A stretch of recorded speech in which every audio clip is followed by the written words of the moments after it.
योग की पूर्णता चैप्टर हमारा चल रहा था, उसमें ही हम आगे डिस्कस करेंगे। वेदांत सूत्रों में कहा गया है, इस मनुष्य शरीर का उद्देश्य आत्मा परम सत्य की खोज करना है। इस भौतिक जगत में योग पद्धति का अभ्यास आध्यात्मिक सिद्धांतों की खोज करने के लिए ही किया जाता है। तो ये बात आप समझ रहे हैं कि योग का अर्थ ही क्या है। योग का व्यक्ति अभ्यास ही क्यों करेगा, मतलब वास्तविकता में योग का अभ्यास क्यों करना चाहिए, ताकि आध्यात्मिक सिद्धांतों से यहाँ पे अर्थ क्या है कि उसका जो मन है वह भगवान में लगे। वास्तव में योग का यही अर्थ है। ठीक है, ओके। स्वयं भगवान कृष्ण ने भगवत गीता में खोज की इस प्रक्रिया की संस्तुति की है। जब अर्जुन ने कहा, जिस हठ योग पद्धति की संस्तुति आपने की है उसका अभ्यास करना मेरे लिए असंभव, सॉरी, उसका अभ्यास करना मेरे लिए संभव नहीं है, तो कृष्ण उसे आश्वासित करते हुए कहते हैं कि वह योगियों में सर्वश्रेष्ठ है। अच्छा देखिए, अब ये बात कही जा रही है, सबसे पहले तो हम अर्जुन की योग्यता का एस्टिमेशन भी नहीं कर सकते। समझना तो बहुत दूर की बात है कि अर्जुन कितने महान योगी है। उनकी शुरुआत भी नहीं कर सकते हम समझ की, एस्टिमेशन की तो समझना तो बहुत दूर की बात है।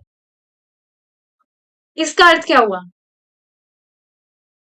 आप सोचिए, स्वयं भगवान कृष्ण अर्जुन से बात कर रहे हैं, जैसे हम यहाँ पर डिस्कस कर रहे हैं, जैसे हम यहाँ पर बात कर रहे हैं, वैसे व्यक्तिगत रूप से भगवान कृष्ण अर्जुन से बात कर रहे हैं सामने। कोई छोटी बात नहीं है ये। सोचिए ना, भगवान स्वयं सामने है और अर्जुन से बात कर रहे हैं। अभी हमारे सामने भगवान होते तो बिल्कुल व्यक्तिगत रूप से जैसे अपन किसी से बात करते हैं उस तरह से भगवान कृष्ण अर्जुन से वार्ता कर रहे हैं। अब ऐसी ऐसे व्यक्ति की क्या योग्यता है, उसका अंदाजा आप लगा सकते हैं। और अगर हम अपने आप से ईमानदार है तो हम ये जान पाएंगे कि करोड़ों जन्म तक भी ऐसी स्थिति को प्राप्त करना is kind of impossible, not in a way of disappointment. ये बात अगर कही जा रही है तो, पर ये बात समझना चाहिए कि भगवत प्रेम आसान बात नहीं है। और अर्जुन ऐसे प्रेमी भक्त है जो इस तरह से सामने भगवान से वार्ता कर रहे हैं। भगवान स्वयं कह रहे हैं कि तुम मेरे सखा हो, स्वयं अर्जुन से इस तरह से कह रहे हैं। यहाँ दुनिया के जो लोग होते हैं वो भी आपको अपना फ्रेंड बताएंगे या आप सामने वाले को अपना दोस्त कहेंगे, पर वो बाहर से हम जो देखते हैं या सामने वाला बाहर से जो जिस व्यक्ति को देख रहा है उस हिसाब से वो अपने अपने फ्रेंड का चयन करता है, लेकिन भगवान तो अंदर से सब कुछ देखते हैं। तो भगवान जब इस तरह से कह रहे हैं तो भगवान जान रहे हैं कि अर्जुन प्रेमी भक्त है भगवान कृष्ण के। आप सोचिए ना, भगवान कृष्ण ने 45 मिनट में अर्जुन को गीता का ज्ञान दे दिया। हम तो 1 घंटे में भी अगर एक लाइन, 1 घंटे का जो डिस्कशन होता है उसमें अगर हम एक लाइन भी डाइजेस्ट कर जाए तो वो बहुत बड़ी बात है। और इस तरह से आप देखिए, अर्जुन को पूरी गीता भगवान ने सिर्फ 45 मिनट में समझा दी, बता दी। तो दुनिया के जितने भी विद्वान हैं उनसे भी कई गुना विद्वान थे अर्जुन। और यहाँ पर अर्जुन क्या कह रहे हैं कि उसका अभ्यास करना मेरे लिए संभव नहीं है। और ये किस टाइम की बात है, जब ना कोई यूट्यूब है, ना फेसबुक है डिस्ट्रैक्ट करने वाले। अभी तो डिस्ट्रैक्शन के लिए कितना सारा आप देखेंगे चीजें हैं, पर उस टाइम पर ना कोई यूट्यूब था, ना इंस्टाग्राम था, ना फेसबुक था, और उसके बाद में भी अर्जुन इस तरह से कह रहे हैं। तो उत्तर स्पष्ट है कि नहीं, आप खुद बताइए। हम उनसे हजारों गुना नीचे, फॉलन से भी फॉलन। अच्छा, यहाँ कंपैरिजन की बात नहीं आ रही है, बस ये समझना चाहिए कि जब अर्जुन जैसे महान योगी इस तरह से कह रहे हैं, आप देखिए ना भगवान स्वयं यहाँ क्या कह रहे हैं। कृष्ण उसे आश्वासित करते हुए कहते हैं कि वह योगियों में सर्वश्रेष्ठ है।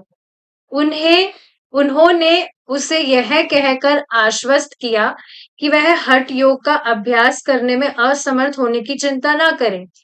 उन्होंने उसे कहा, विभिन्न प्रकार के सभी योगियों में, अर्थात हठ योगियों, ज्ञान योगियों, ध्यान योगियों, भक्ति योगियों और कर्म योगियों में से तुम ही सर्वश्रेष्ठ योगी हो।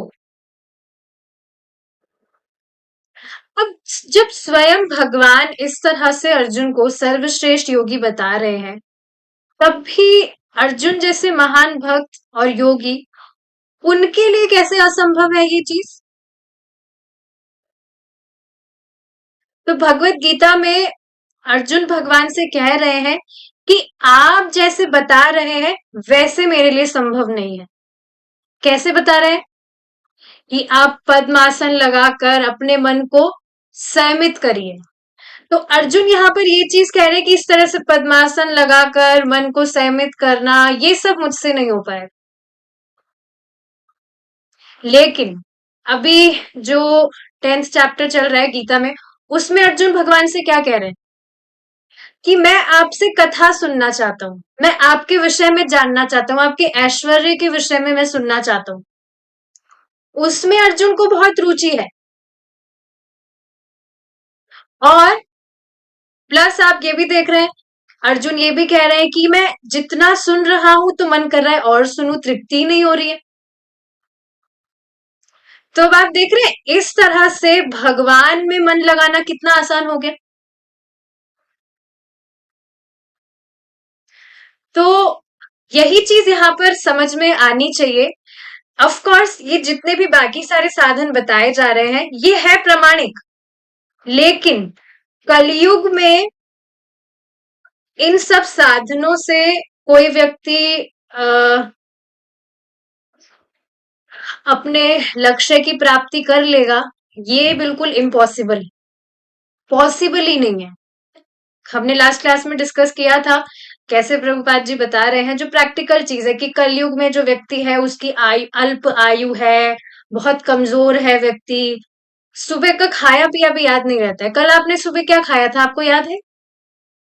Sumit Prabhu ji, do you remember what did you eat in your breakfast yesterday? तो मुझे भी याद नहीं है। तो आप सोचिए, ऐसी तो हमारी हालत है। तो फिर कैसे व्यक्ति इस तरह से इतने कठिन साधनों को फॉलो करके कैसे वो सोच रहा है कि वो अपना लक्ष्य प्राप्त कर लेगा। तो यहाँ पर अर्जुन यही चीज बता रहे भगवान को कि आप जिस तरह से ये सारे साधन बता रहे हैं वो मेरे लिए पॉसिबल नहीं है, पर मन को आप में लगाकर आपकी भक्ति करना, आपके विषय में सुनना, इन सब में मुझे टेस्ट है और तृप्ति भी नहीं हो रही है। तभी आप सोचिए ना, यहाँ पर तो युद्ध चल रहा है और बीच में ही अर्जुन गीता सुनने में मग्न है उनका मन। तो ये समझने वाली चीज है, ठीक है। अब देखिए हठ योग, ज्ञान योग, इसके बारे में एक बार देखते हैं। ज्ञान योग में क्या होता है, व्यक्ति आत्मा के लिए प्रयास करता है, आत्मा के विषय में जानने के लिए। कर्म योग में कर्मों को कैसे समर्पण किया जाए ताकि उस आत्मा का ज्ञान प्राप्त होने के लिए, ऑफ कोर्स वो चीज उसके लिए है, कर्म योग में ही होता है। और भक्ति योग में भी अब दो चीजें आती है। हठ योग का अर्थ तो अष्टांग योग है ही, ध्यान योग में भी वो ध्यान लगाएगा। अच्छा, जो भक्ति योग है उसमें दो चीजें आती है, सकाम और निष्काम। लेकिन वास्तविक भक्ति क्या है? जब भक्त भगवान की भक्ति निष्काम भावना से करे। अब प्रश्न आ सकता है कि हमें तो जल्दी से क्रोध आ जाता है, हमें तो क्रोध काम आदि वगैरह है, तो फिर निष्काम भक्ति कैसे करें? लेकिन ये चीज समझनी चाहिए, निष्काम का अर्थ क्या है। जैसे ठीक है, क्रोध है, क्रोध आदि है, लेकिन हम चाहते तो है कि इन सब की निवृत्ति हो जाए। क्रोध अगर आता है तो चाहते हैं कि क्रोध ना आए, या बाकी सारी जो भी डिजायर्स है, व्यक्ति चाहता है कि वो ना आए। जैसे बुखार है, व्यक्ति को बुखार है, लेकिन वो चाहता तो नहीं है ना कि उसे बुखार हो। हाँ, कुछ लोग ऐसे होते हैं जो बुखार होता है पर ठीक भी नहीं करना चाहते अपने बुखार को। इसका अर्थ समझ रहे हैं आप? जैसे भक्ति कर रहे हैं, लेकिन इच्छा आगे होकर कर रहे हैं कि मुझे यश प्राप्त हो जाए, मुझे जॉब प्राप्त हो जाए, मुझे पत्नी आदि, ये सारी जो चीजें हैं, इसके लिए वो भक्ति कर रहा है। उसको भी भगवान अच्छा ही कहते हैं, भगवान उसको भी अच्छा ही कहते हैं। लेकिन रियल योगी क्या कौन है? जो निष्काम भावना से भक्ति कर रहा है, तो अपने हृदय को शुद्ध करना चाहता है भक्ति के द्वारा, वह निष्काम भाव है। और आप देखेंगे, जैसे सपोज करिए किसी व्यक्ति के मन में कुछ डिजायर्स आ रही है, तो वो भक्ति कर रहा है, ठीक है, वो अलग चीज है। लेकिन अगर भक्ति कर रहा है और आर्टिफिशियली निष्काम, मतलब भक्ति कर रहा है और उसको निष्काम होने का प्रयास भी नहीं करना पड़ रहा कि मैं निष्काम भाव से भक्ति करूं, निष्काम होने की इच्छा भी हृदय में नहीं आ रही है, so this is a really great advancement in Krishna consciousness. निष्काम होने की ऐसा मतलब इच्छा भी नहीं आ रही है, निष्काम होने के लिए उसको कुछ प्रयास भी नहीं करना पड़ रहा है, बस अपने आप ही कोई इच्छा नहीं है, भगवान की भक्ति कर रहा है ताकि उससे भगवान संतुष्ट हो, ताकि भगवान का प्रेम हृदय में जागृत हो। So this is a really great advancement in Krishna consciousness.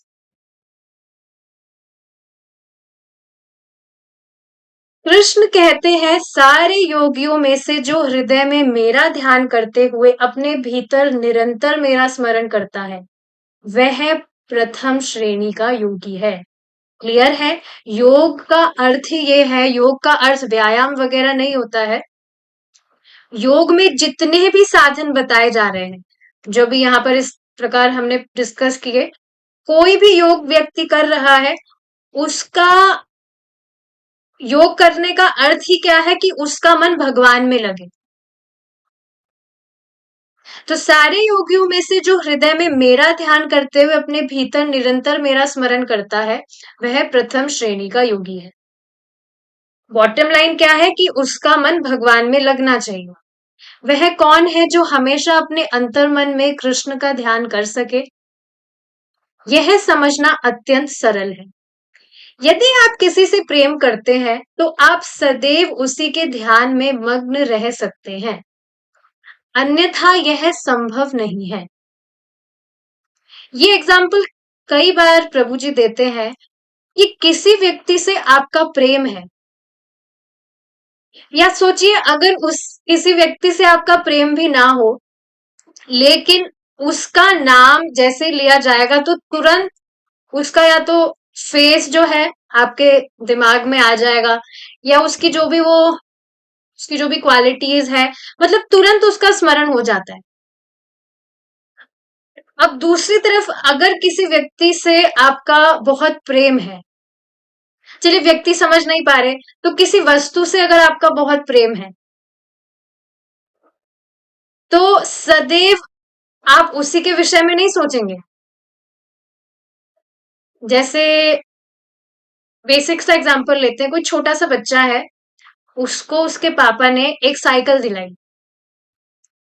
अब उसको साइकिल से इतना प्रेम है कि बस वो उसके बारे में ही सोचता रहता है। सिर्फ एग्जाम्पल के लिए बताया जा रहा है, उसको यहाँ तक कि सपने में भी दिखाई देगा कि मैं ऐसे ऐसे साइकिल चलाकर यहाँ जा रहा हूँ, वहां जा रहा हूँ।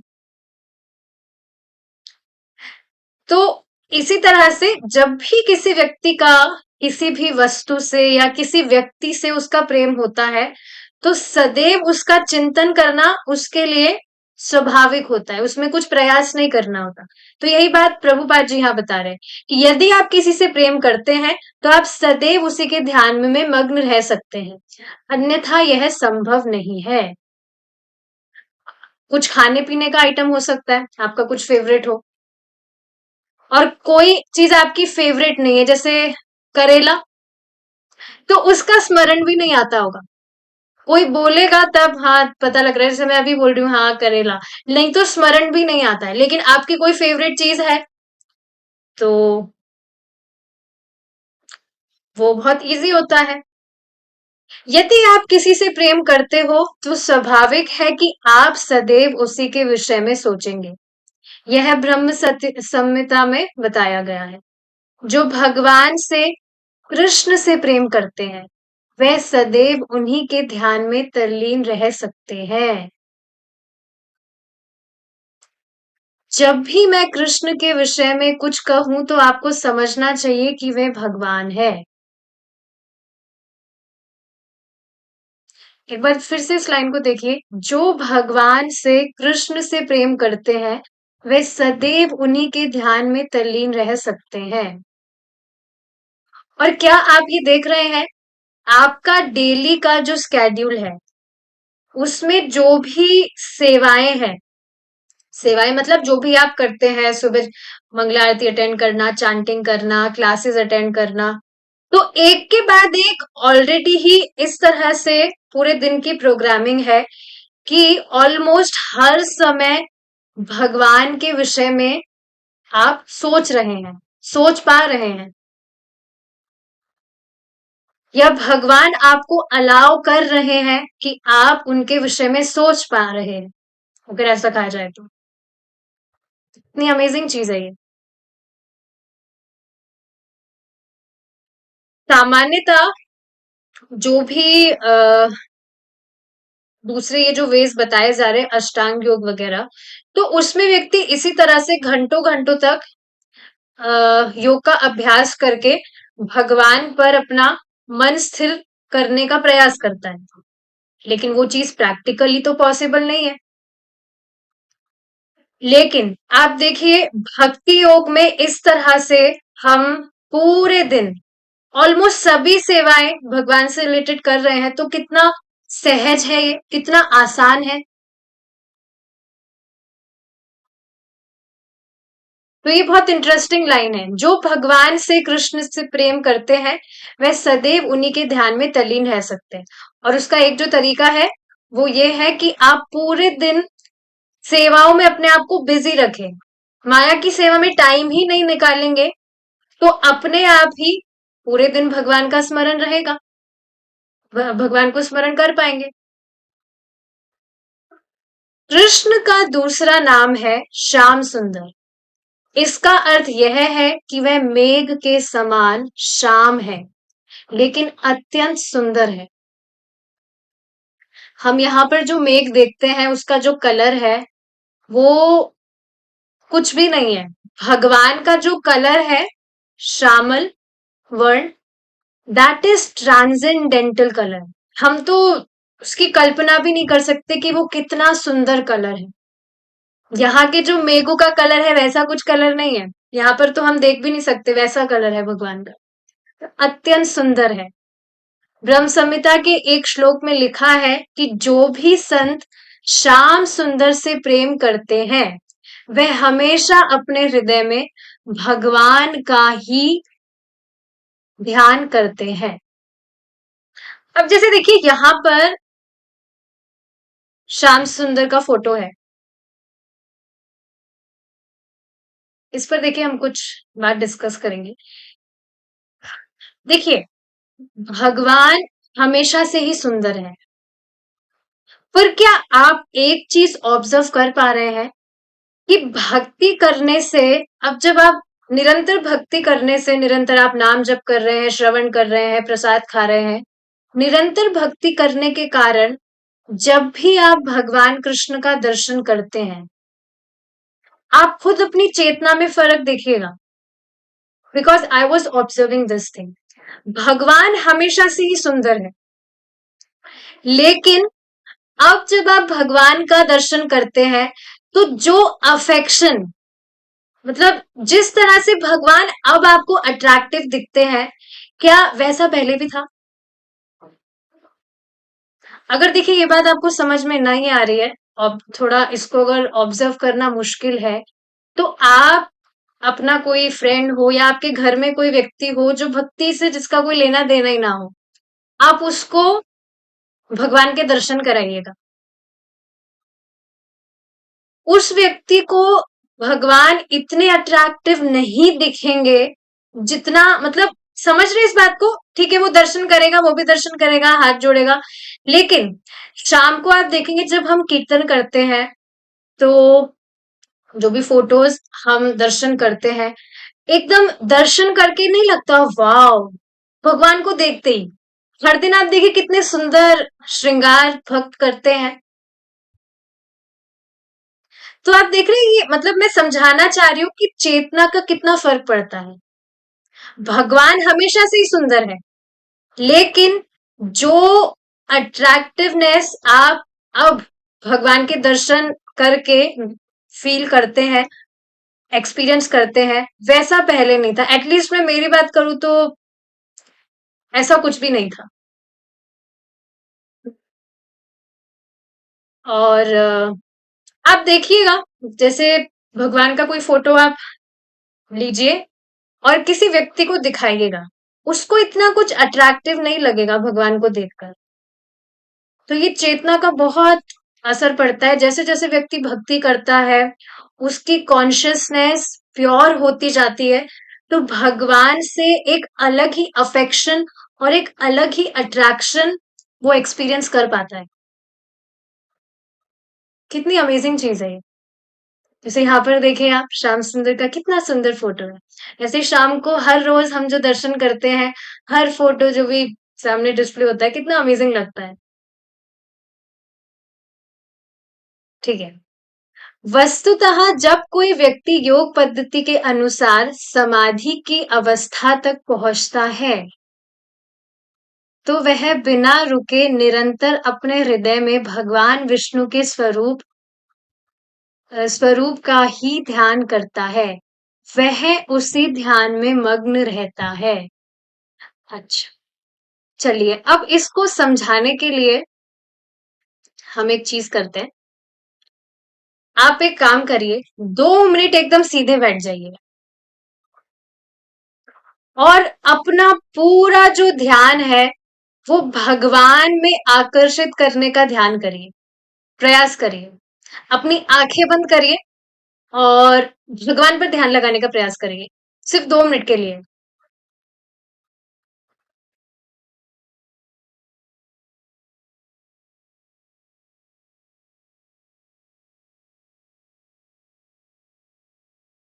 ठीक है। किधर जा रहा था मन? मेरा मन तो जा रहा था कि जो ये वेबकैम है ये कहीं नीचे ना गिर जाए, ऑलरेडी बहुत नीचे हो गया है ये। मेरा मन तो इस पर जा रहा था। देखिए, हम आंखें बंद करके अगर प्रयास करके भगवान का विग्रह हमारी आंखों के सामने भी ला पाते हैं, बट फॉर हाउ लॉन्ग, कितने समय तक ला पाएंगे? सोचिए आप एक बार, खुद बताइए। और या फिर स्वयं भगवान का विग्रह है, जैसे यहाँ पर ये भगवान का फोटो है, या शाम को भी जो फोटो है, उसको भी हम कितने समय तक निरंतर देख पाएंगे? जहां चैंटिंग हम निरंतर 2 घंटे तक कर पाते हैं, क्या हम निरंतर इस तरह से भगवान के विग्रह को 2 घंटे तक देख सकते हैं? आप खुद बताइए, एकदम प्रैक्टिकल चीज है।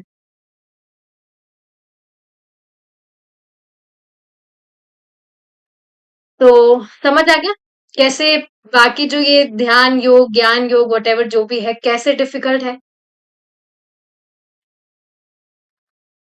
Anyways what I want to say is कि पहले जब भी हम ऐसा ध्यान व्यान लगाने का प्रयास भी करते थे, मौन वगैरह, तो क्या थॉट आता था कि ये जो चुप्पी है ये कब बंद होगी, कितने समय तक चुप रहना पड़ेगा। कभी आपको स्कूल के दिन याद है, स्कूल में कभी आपने किया होगा, कोई शोक सभा होती हो, 2 मिनट के लिए सब शांत रहेंगे, शांत रहना पड़ेगा सबको। मुझे तो ये याद आ रहा है कि मैं, जब स्कूल टाइम की बात है, मैं बीच बीच में कुछ सेकंड के लिए देखती थी, क्या सबने आंखें बंद कर रखी है, क्या कोई कुछ भी, कोई हिल हिल नहीं रहा है, कोई कुछ भी नहीं कर रहा है, सबने आंखें बंद कर रखी है। जब भी ऐसे चुप बैठेंगे तो तुरंत मन में आएगा कि कोई, जैसे अकेले भी अगर हम कभी कुछ अकेले बैठे हैं और चुप बैठे हैं, तो तुरंत मन में आएगा कि कुछ तो होना चाहिए ना, कोई तो होना चाहिए ना बोलने के लिए। कुछ नहीं होगा तो हम चैटिंग करना शुरू कर देंगे। ये भी बहुत बढ़िया है, बोलेंगे नहीं तो हम चैटिंग करना शुरू कर देंगे। चैटिंग भी तो एक तरह से बोलना ही हुआ। प्रभु जी यही चीज समझा रहे थे कि so many times we feel uneasiness, ये जो वेग है ये बहुत स्ट्रांग है। अच्छा, दूसरी बात, अगर ठीक है, ध्यान दे, ध्यान अपन कर रहे हैं,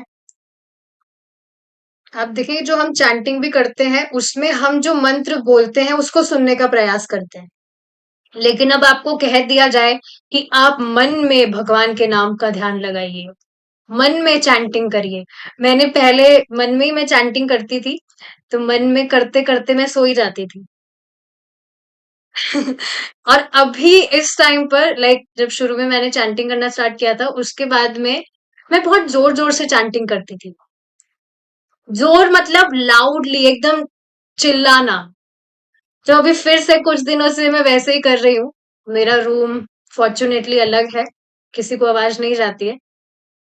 तो आप देखेंगे जब इस तरह से, मैं आपको नहीं कह रही कि आप इस तरह से करिए, गले में दर्द हो जाएगा। इस तरह से करने से अपने आप ही नींद आती नहीं। तो हाँ, अब आप सोचिए कि शब्द ही ना सुनाई दे, ऐसा कैसे हो सकता है। शब्द तो तुरंत मन को खींच लेता है। अभी भी हम यहाँ पर डिस्कशन कर रहे हैं, लेकिन अगर कहीं बाहर से कुछ आवाज आए तो हमारा मन बस तुरंत वहां पर नहीं चला जाएगा।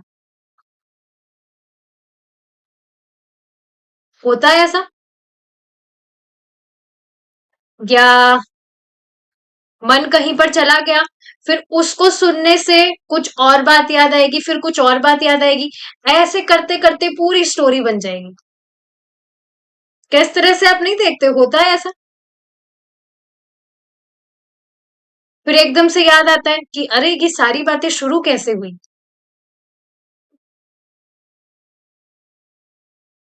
तो ये बात समझने वाली है कि इस तरह से ये जो भी बताया जा रहा है, क्या जब कोई व्यक्ति योग पद्धति के अनुसार समाधि की अवस्था तक पहुंचता है तो वह बिना रुके निरंतर अपने हृदय में भगवान विष्णु के स्वरूप का ही ध्यान रखता है। ये तो समाधि की बात है, पर इस तरह से जो योग पद्धतियां है, इस तरह से ध्यान लगाना, ये सब ये बहुत डिफिकल्ट है। भाव स्तर की बात अलग है।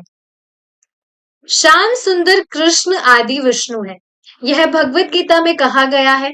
ब्रह्मा, विष्णु और शिव तथा अन्य सभी भगवान कृष्ण में सम्मिलित है। वैदिक ग्रंथों के अनुसार पहले वे बलदेव के रूप में अपना विस्तार करते हैं। बलदेव संकर्षण के रूप में, संकर्षण नारायण के रूप में, तथा नारायण विष्णु, महाविष्णु, गर्भोदक्षाई विष्णु और क्षीरोदक्षाई विष्णु के रूप में विस्तार करते हैं। ये वैदिक कथन है। हम समझ सकते हैं कि कृष्ण ही आदि, विष्णु श्याम सुंदर है, यह पूर्ण पद्धति है।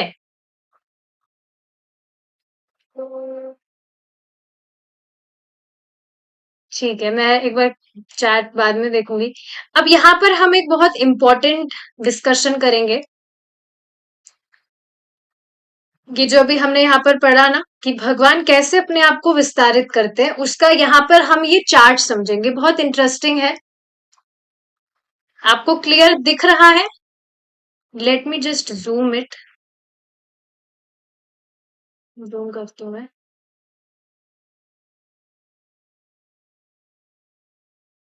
ठीक है, अब दिख रहा होगा। ठीक है, लेट्स अंडरस्टैंड। देखिए यहाँ पर पहले जो आपको दिख रहे हैं क्या है, स्वयं रूपा। स्वयं रूपा मतलब the original form of Krishna as cowherd boy in Vrindavan. मतलब स्वयं भगवान कृष्ण, स्वयं रूपम इज भगवान कृष्ण। फिर है स्वयं प्रकाश, मीन्स हिज ओन एक्सपेंशन। मतलब स्वयं प्रकाश का अर्थ क्या है कि भगवान कृष्ण ही है और इनके परे कोई नहीं है। गोलोक बिहारी भगवान Shri Krishna is the main, और उनसे परे कोई भी नहीं है। अब इनके यहाँ पर इस तरह से दो विस्तार है, जैसे आप देख पा रहे हैं, प्रभव प्रकाश और वैभव प्रकाश। प्रभव प्रकाश में क्या है, प्रभव प्रकाश में कोई अंतर नहीं है। मतलब स्वयं जो भगवान कृष्ण है और भगवान के ये जो प्रभव विस्तार है, प्रभव प्रकाश, इसमें कोई अंतर नहीं है। किस चीज में, भगवान का जो आकार है, भगवान का जो भाव है, उसमें कोई भी भेद नहीं है। जैसे आप यहाँ पर ये फोटो देख रहे हैं, छोटा सा फोटो है पर समझ रहे हैं कि रासलीला का फोटो है, कि भगवान किस तरह से गोपियों के संग लीला कर रहे हैं। और साथ ही में यहाँ पर देखिए मेंशन है, और when he married 16,108 wives at Dwarka. तो यहाँ पर भगवान स्वयं जो कृष्ण है और भगवान का ये जो प्रभव प्रकाश है, इसमें कोई भी भेद नहीं है। भगवान के ना आकार में और ना ही भाव में, सेम है। अब ये जो दूसरा भाग है, वैभव प्रकाश, इसमें आप देखेंगे ये जो दूसरा भाव है, इसके दो प्रकाश है, दो भाग है। इसके अंदर क्या होता है, वैभव प्रकाश में भगवान का जो रूप है वो थोड़ा अलग होता है, और भगवान का जो भाव है वो भी थोड़ा अलग होता है। ठीक है, इसमें दो तरह के है एक्सपेंशन। क्या, पहले जो है वो बलराम जी है, यहाँ जो फोटो है आपको दिख रहा होगा, ज्यादा मैं जूम नहीं करूंगी तो वो खराब हो जाएगा। ठीक है, यहाँ पर फर्स्ट जो है एक्सपेंशन बलराम जी है, और दूसरे जो है वे है देव की पुत्र भगवान श्री कृष्ण। ठीक है, आप देख रहे हैं ना, यहाँ पर भगवान के आकार में भेद है, यहाँ पर बलराम जी है, कलर भी अलग है, और यहाँ देव की पुत्र में भगवान चतुर्भुज रूप में है, तो रूप में और भाव में भी थोड़ा भेद है। ठीक है, अब इसके बाद में आप देखेंगे नीचे आते हैं, तद एकतम एकतमा रूप, तद एकात्म रूप। इसका अर्थ क्या है कि है वही कृष्ण, पर वही चीज है, भाव और भगवान के रूप में अंतर है। ठीक है, when his form and transcendental emotion are differently manifested। भगवान कृष्ण है पर उनके भाव में और उनका जो फॉर्म है उसमें भेद है। समझ में आ रहा है, डिफिकल्ट तो नहीं हो रहा है, इजी है। ठीक है, अब इसमें देखिए, ये जो बताया जा रहा है यहाँ पर, इसमें अब ये चार एक्सपेंशन जो बताए जा रहे हैं यहाँ पर, वासुदेव, संकर्षण, प्रद्युम्न और अनिरुद्ध। मतलब भगवान लीला करने के लिए जब अपने आप को विस्तार करते हैं, देखिए नीचे यहाँ लिखा है विलास द पास टाइम एक्सपेंशन। भगवान लीला करने के लिए अपने आप को विस्तारित करते हैं, और ये जो एक्सपेंशन है ये कहाँ से विस्तारित हो रहे हैं, बलराम जी से। We know this, the very first expansion of Lord Krishna is Lord Balram, और बलराम जी से अब ये सारे जो एक्सपेंशन हैं ये बलराम जी से हो रहे हैं। ठीक है, तो यहाँ पर ये है वासुदेव, वासुदेव, संकर्षण, प्रद्युम्न और अनिरुद्ध। और ये है पहला, इसको पहला चतुर्व्यूह कहा जाता है। और यहाँ पर ये जो लिखा है प्रभव विलास, आदि चतुर्व्यूह, इसके नीचे देखिए आप ब्रैकेट में, आदि चतुर्व्यूह भी इसका सिनोनिम है, पहला चतुर्व्यूह इसे कहते हैं। ठीक है, अब आगे देखिए, इसी को थोड़ा, हाँ ये है ना जूम, ठीक है। अब देखिए आगे यहाँ पर बताया जा रहा है कि, क्या बताया जा रहा है, अब ये जो संकर्षण है, ये वैभव विलास में अपने आप को विस्तारित करते हैं भगवान नारायण के रूप में, जो कि द्वितीय चतुर्व्यूह कहा जाता है, दूसरा चतुर्व्यूह। ठीक है, और अब ये अपने आप को द्वितीय चतुर्व्यूह में विस्तारित कर रहे हैं, जो भी यहाँ पर बताया जा रहा है, वासुदेव, संकर्षण, प्रद्युम्न और अनिरुद्ध। और इनमें भी ये नीचे बाकी सारे जो अपने आप को एक्सपेंड करते हैं उनका भी नेम है। ज्यादा डिटेल में हम नहीं पढ़ रहे हैं, ऊपर ऊपर से बता रहे हैं, ताकि आप देखेंगे, आप अगर इसको समझेंगे तो शाम को जो भागवतम का क्लास होता है उसमें भी कभी कभी आपको डिफिकल्टी होती होगी, तो समझ आ जाएगा अगर आप इसको अच्छे से समझ लेंगे तो फिर बहुत इजी होगा। वैसे तो प्रभु जी ने समझाया था ये पहले। ठीक है, और अब इनमें से दूसरे संकर्षण अपने आप को विस्तारित कर रहे हैं पुरुष अवतार में। ठीक है, किसमें, ये सब सब जानते ही हैं, कारणोदक्षाई विष्णु, गर्भोदक्षाई विष्णु और शिरोदक्षाई विष्णु। ठीक है, कारणोदक्षाई विष्णु कौन है, जिनके शरीर से अनंत कोटि ब्रह्मांड निकलते हैं। भगवान जैसे ही एक्सेल करते हैं हम एक्सेल करेंगे तो पता भी नहीं हिलेगा, लेकिन भगवान के सांस बाहर छोड़ने मात्र से पूरे जो अनंत कोटि ब्रह्मांड है उनकी सृष्टि हो जाती है। और जैसे ही भगवान सांस अंदर लेते हैं सबका प्रलय भी हो जाता है।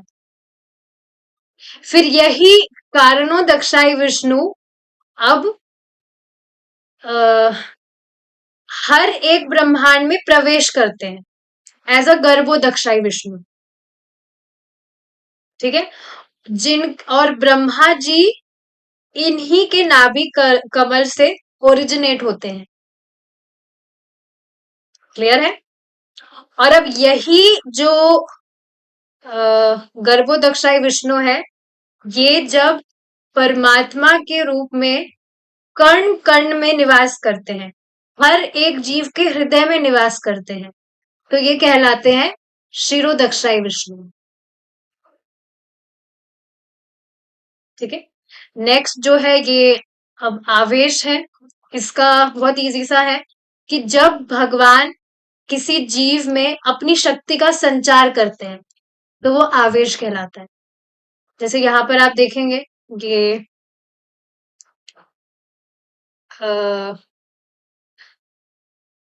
जो भी बाकी सारे बताए जा रहे हैं, लॉर्ड ब्रह्मा, शिवा, नारद मुनि एंड ऑल, तो ये जो भी जीव है अब, तो भगवान जब अपनी शक्ति का संचार करते हैं किसी जीव में तो वह आवेश कहलाता है। तो आई होप ये चीज यहाँ पर क्लियर हुई होगी जो हमने डिस्कस किया है।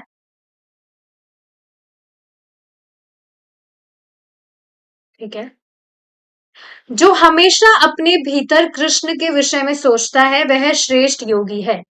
यदि आप योग में पूर्णता प्राप्त करना चाहते हैं तो मात्र विधि विधान के पालन से संतुष्ट ना रहे।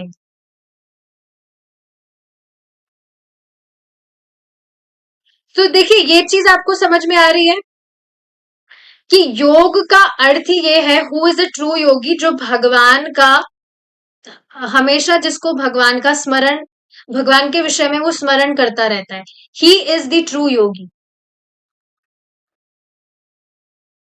ठीक है, आगे का जो डिस्कशन है we will continue it tomorrow. I receive there any questions. Yes, finding him most attractive now.